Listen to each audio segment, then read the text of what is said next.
Accounting equations का एक question देख लेते हैं। यहाँ से आपको कॉन्सेप्ट्स बहुत हद तक क्लियर हो जाएंगे। एक क्वेश्चन के कुछ पॉइंट्स मैं करके बता रही हूँ, बाकी आप क्वेश्चंस प्रैक्टिस करना, जहां प्रॉब्लम आए वो क्वेश्चन मुझे रिफर कर देना, ठीक है। सबसे पहले आप दो साइड्स बना लो। आपने इधर अकाउंटिंग इक्वेशन बैलेंस शीट की तरह नहीं चलता है, नॉर्मली हमने लायबिलिटीज उधर ली है, इधर हम सारे एसेट्स को लिखेंगे, ठीक है। एसेट्स के नाम पे पहले ट्रांजेक्शन से शुरू करते हैं। Sachin started business with 10 lakh rupees. यहाँ पे इसने 10 लाख रुपए से बिजनेस स्टार्ट किया है, मतलब एसेट्स में इसके पास कैश कितना बड़ा होगा, 10 लाख रुपीज से, और लायबिलिटीज में इसका कैपिटल इंक्रीज हुआ होगा 10 लाख रुपीज से। ये मेरा पहली अकाउंटिंग इक्वेशन मेरी क्या हो गई, यहाँ पे एसेट्स में भी 10 लाख हो गया और लायबिलिटी साइड में भी 10 लाख हो गया। सेकेंड है हमारा purchase goods for cash for 50,000। यहाँ पे इन्होंने गुड्स खरीदे हैं 50,000 के। 50,000 के जब आप गुड्स खरीदोगे तो यहाँ आपका एक एसेट बढ़ जाएगा। यहाँ देखो, इसका पहले एक टोटल करते हैं हम। टोटल में यहाँ 10 लाख आ गया, यहाँ पे ये 10 लाख आ गया, ये आपकी डी इक्वेशन हो गई। अब आप यहाँ नेक्स्ट इसके लिए परचेज गुड्स फॉर कैश 50,000। यहाँ आपने गुड्स जैसे ही खरीदे तो गुड्स आपके यहाँ 50,000 के इंक्रीज हो गए। ये आपका एज इट इज 10 लाख का आ जाएगा। यहाँ आपका इंक्रीज 50,000 का दिखेगा।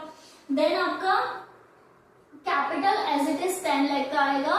और आपने यहाँ क्या किया है, गुड्स आपने कैश में खरीदे, ठीक है। तो यहाँ ये जो मैंने 10 लाख लिखा है, ये इसका बैलेंस चेंज हो जाएगा। यहाँ 10 लाख था, लेकिन यहाँ पे मैं क्या करूंगी, माइनस करूंगी 50,000 रुपीज को। तो इक्वेशन मेरी क्या बन जाएगी, इधर तो मेरा 10 लाख ही रहेगा, यहाँ क्या हो जाएगा, 10 लाख में से 50,000 यहाँ रिड्यूस होके गुड्स में कन्वर्ट हो गए। तो यहाँ मेरे पास बचेगा 9.5 लाख और यहाँ पे मेरे पास बचेगा 50,000 रुपीज। ये इसका भी टोटल 10 लाख रहेगा, इसका भी टोटल 10 लाख रहेगा। अगर आप अपने पूरी एंट्रीज ठीक कर रहे हो, आप सही जगह पोस्टिंग कर रहे हो, तो आपका इसका और इसका टोटल, दोनों साइड्स का टोटल आपका कभी भी डिफर नहीं करना चाहिए। अगर आपका टोटल इक्वल आ रहा है तो आप समझ सकते हो कि आपने ठीक की है। अदरवाइज अगर आपके टोटलिंग एरर आ रहा है तो आपने कोई एंट्री गलत पोस्ट की है या फिर आपने कोई अमाउंट मिस कर दिया है। नेक्स्ट आपका purchase furniture from ABC limited for ₹20,000। यहाँ पे इन्होंने कैश नहीं दिया है, कहीं भी कहीं इन्होंने नहीं कहा है कि आपने कैश पेमेंट किया है, और आपको पार्टी का नाम भी दिया जा रहा है। तो आप ये अज्यूम नहीं करोगे कि आपने कैश पे किया होगा, आप इसे क्रेडिट की परचेज मानोगे। यहाँ पे आपने फर्नीचर का एक कॉलम बढ़ा देना है। फर्नीचर का आपने कॉलम बढ़ाया, कितने अमाउंट का हो गया, फर्नीचर आपको 20,000 का मिल गया है, यहाँ पे आपने 20,000 अमाउंट किया, और इधर इसके अगेंस्ट आपकी एक लाइबिलिटी रेज हो गई, किस नाम से, एबीसी लिमिटेड के नाम से लाइबिलिटी बन गई आपकी 20,000 रुपीज की। इधर एडिशन, मैं इसे टोटल करूंगी मेरा। अब इसका टोटल हो जाएगा 9.5, इसका गुड्स का टोटल मेरा 50,000, एंड देन मेरा इसका फर्नीचर का 20,000, इधर 10 लाख का कैपिटल और 20,000 का मेरा एबीसी लिमिटेड की लाइबिलिटी जो अभी अराइज हुई है। अभी देखो इसका टोटल इन दोनों का 10 लाख और 20,000, 10 लाख 20,000 और 10 लाख 20,000। यहाँ पे भी मेरी इक्वेशन एक दूसरे को बैलेंस कर रही है। देन थर्ड है हमारा सोल्ड गुड्स कॉस्टिंग 25 और 35,000 फॉर कैश। यहाँ पे आपने गुड्स सेल किए हैं जिनकी कॉस्टिंग थी 25,000, मतलब आपने जो गुड्स यहाँ पे खरीदे हुए हैं 50,000 के, इसमें से आपको माइनस कितना करना होगा, कितने का सामान है, गुड्स की वैल्यूएशन कितनी है, कॉस्टिंग कितनी है 35,000। तो 50,000 में से आप माइनस करोगे 35,000, सॉरी इसकी कॉस्टिंग 25,000 है, इसमें से आप माइनस करोगे 25,000, और इसको आपने सेल कितने में किया है, सेल किया है आपने 35,000 में।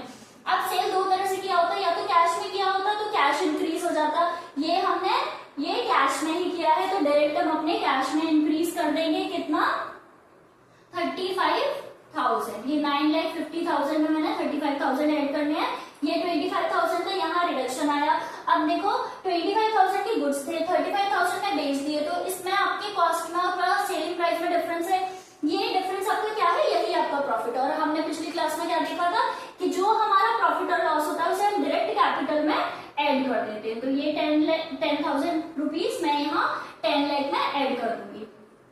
इसको जब बैलेंस करूंगी इक्वेशन को, तो इक्वेशन का टोटल क्या आएगा, ये आपका एडिशन हो गया, तो ये आपका हो गया 9,85,000 ये माइनस हुआ 25,000, तो यहाँ पे आपके पास बचा 25,000, ये 20,000 ही है।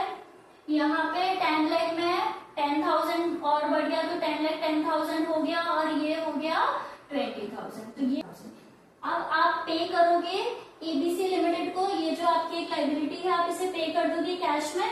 तो जब आप इसे पे करोगे, पे करते टाइम आपका ये रिड्यूस होके यहाँ से 20,000 रिड्यूस हो जाएगा, और आपके कैश में से 20,000 रिड्यूस हो जाएगा। तो ये रिड्यूस होके आपका आ गया 9,65,000 प्लस 25,000 प्लस 20,000, ये इधर आया और इधर आया 10,10,000, और ये आपका नील हो गया। तो आपका बैलेंस इस पॉइंट ऑफ टाइम पे भी इक्वल रहेगा दोनों का। ठीक है, ये बस आपको एक अकाउंटिंग इक्वेशन में करना है। जो भी ट्रांजेक्शन उनकी पोस्टिंग करते टाइम थोड़ा सा ध्यान रखना, गलती नहीं हो।